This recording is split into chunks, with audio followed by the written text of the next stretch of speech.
Hi friends, welcome back to my channel. അപ്പോൾ നമുക്കിന്ന് നല്ല വറുത്തരച്ച ബീഫ് കറീൻ്റെ റെസിപ്പി കണ്ടു നോക്കിയാലോ.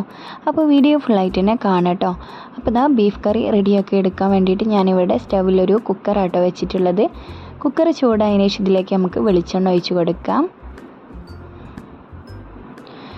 ഇപ്പോൾ ഇതാ വെളിച്ചെണ്ണ നന്നായിട്ട് തന്നെ ചൂടായിട്ടുണ്ട് കേട്ടോ. അപ്പോൾ ഇതിലേക്ക് ഞാൻ 1/2 ടീസ്പൂണ് വലിയ ജീരകം കേട്ടോ ഇട്ട് കൊടുക്കുന്നത്. അപ്പോൾ ഞാൻ കയ്യിലെടുത്തിട്ടാട്ടോ ഇട്ട് കൊടുത്തിട്ടുള്ളത്. പിന്നെ ഇതാ ഞാൻ ബീഫ് കറിയിലേക്ക് വേണ്ടിയിട്ട് ഇവിടെ 3 തക്കാളി, പിന്നെ അതുപോലെ ഒരു ചെറിയ സവാള, 15 ചെറിയ ഉള്ളി, പിന്നെ 2 പച്ചമുളക് കട്ട് ചെയ്ത് വെച്ചിട്ടുണ്ട്. പിന്നെ ഇഞ്ചി വെളുത്തുള്ളി ചതച്ചതും എടുത്തിട്ടുണ്ട് കേട്ടോ. അത് കുറച്ചാണ് എടുത്തിട്ടുള്ളത്. അപ്പോൾ നമ്മുടെ വലിയ ജീരകം ഒന്ന് മൂത്ത് വന്നതിന് ശേഷം ഇതിലേക്ക് നമുക്ക് ഇഞ്ചി വെളുത്തുള്ളി ചതച്ചത് ഇട്ട് കൊടുക്കാം. പിന്നെ അതുപോലെ നമ്മൾ കട്ട് ചെയ്ത് വെച്ചിരിക്കുന്ന പച്ചമുളകും കൂടെ ഇട്ട് കൊടുക്കാം കേട്ടോ. എന്നിട്ട് ഇതിൻ്റെ പച്ച സ്മെല്ലൊന്ന് മാറി വരുന്നത് വരെ നമുക്ക് നന്നായിട്ട് തന്നെ വഴറ്റിയെടുക്കാം.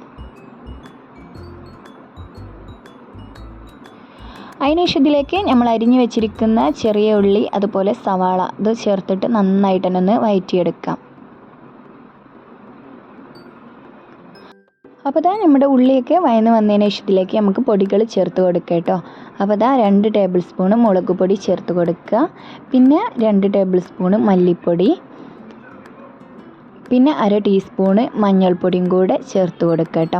എന്നിട്ടിത് നന്നായിട്ട് തന്നെ വഴറ്റിയെടുക്കാം. അതിനുശേഷം ഇതിലേക്ക് നമ്മൾ കട്ട് ചെയ്ത് വെച്ചിരിക്കുന്ന തക്കാളി കേട്ടോ ചേർത്ത് കൊടുക്കുന്നത്. തക്കാളി ചേർത്തിട്ട് നല്ല പോലെ തന്നെ ഒന്ന് മിക്സ് ചെയ്തെടുക്കുകയാണ്. അതിനുശേഷം നമുക്ക് ഇതിലേക്ക് ബീഫ് ചേർത്ത് കൊടുക്കാം കേട്ടോ.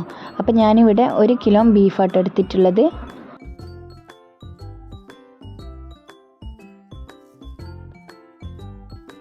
ബീഫ് ചേർത്തിട്ട് നന്നായിട്ട് തന്നെ ഒന്ന് മിക്സ് ചെയ്തെടുക്കാം കേട്ടോ. ഇനി നമുക്ക് ഇതിലേക്ക് ആവശ്യത്തിനുള്ള ഉപ്പ് ചേർത്ത് കൊടുക്കുക.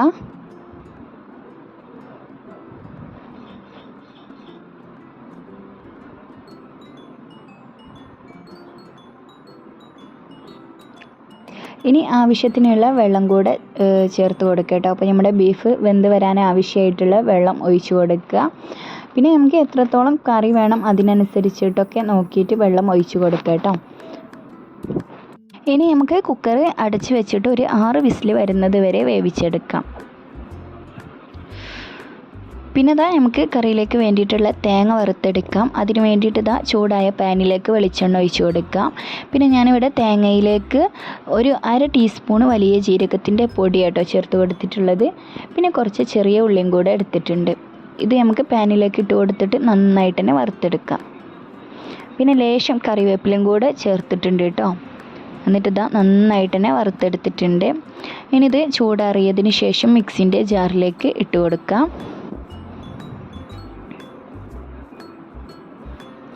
എന്നിട്ട് ആവശ്യത്തിനുള്ള വെള്ളം ചേർത്തിട്ട് നല്ല പോലെ തന്നെ അരച്ചെടുക്കുക കേട്ടോ. അപ്പോൾ ഇതാ ഞാൻ നന്നായിട്ട് തന്നെ അരച്ചെടുത്തിട്ടുണ്ട്. ഇപ്പോൾ നമ്മുടെ കുക്കർ 6 വിസിൽ വന്നിട്ടുണ്ട് കേട്ടോ. അപ്പോൾ ഞാൻ തുറന്ന് നോക്കിയപ്പോൾ നമ്മുടെ ബീഫ് പാക വേവൊക്കെ ആയിട്ടുണ്ട്. ഇനി കറിയിലേക്ക് നമുക്ക് 1/2 ടീസ്പൂണ് ഗരം മസാലപ്പൊടി ചേർത്ത് കൊടുക്കുക.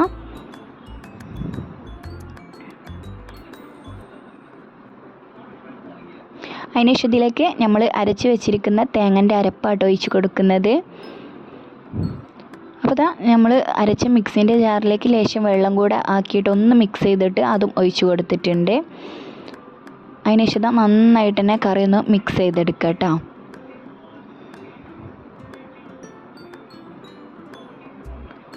ഇനി ഇതിലേക്ക് ലേശം കറിവേപ്പില അതുപോലെ കുറച്ച് മല്ലിയില അരിഞ്ഞതും കൂടെ ചേർത്ത് കൊടുക്കുക.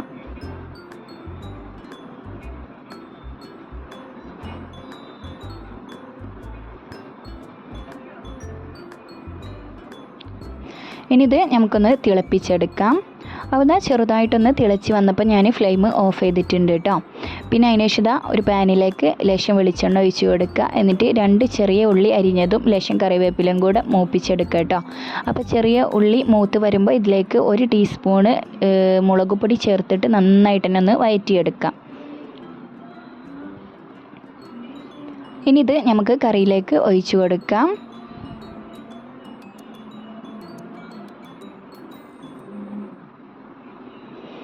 എന്നിട്ട് നന്നായിട്ട് തന്നെ ഒന്ന് മിക്സ് ചെയ്തെടുത്തിട്ടുണ്ട് കേട്ടോ. അപ്പോൾ നമ്മുടെ വറുത്തരച്ച ബീഫ് കറി റെഡി ആയിട്ടുണ്ട്. അപ്പോൾ നെയ്ച്ചോറിൻ്റെ കൂടെ കഴിക്കാൻ അടിപൊളി ടേസ്റ്റാണ് കേട്ടോ. അപ്പോൾ ഇതുപോലെ ഒന്ന് ട്രൈ ചെയ്ത് നോക്കുക. വീഡിയോ ഇഷ്ടപ്പെട്ടാൽ ലൈക്ക് ചെയ്യാനും ഷെയർ ചെയ്യാനും സബ്സ്ക്രൈബ് ചെയ്യാനൊന്നും മറക്കരുതേ. അപ്പോൾ ഇനി മറ്റൊരു വീഡിയോ ആയിട്ട് വരുന്നത് വരേക്കും ബായ്. Thanks for watching.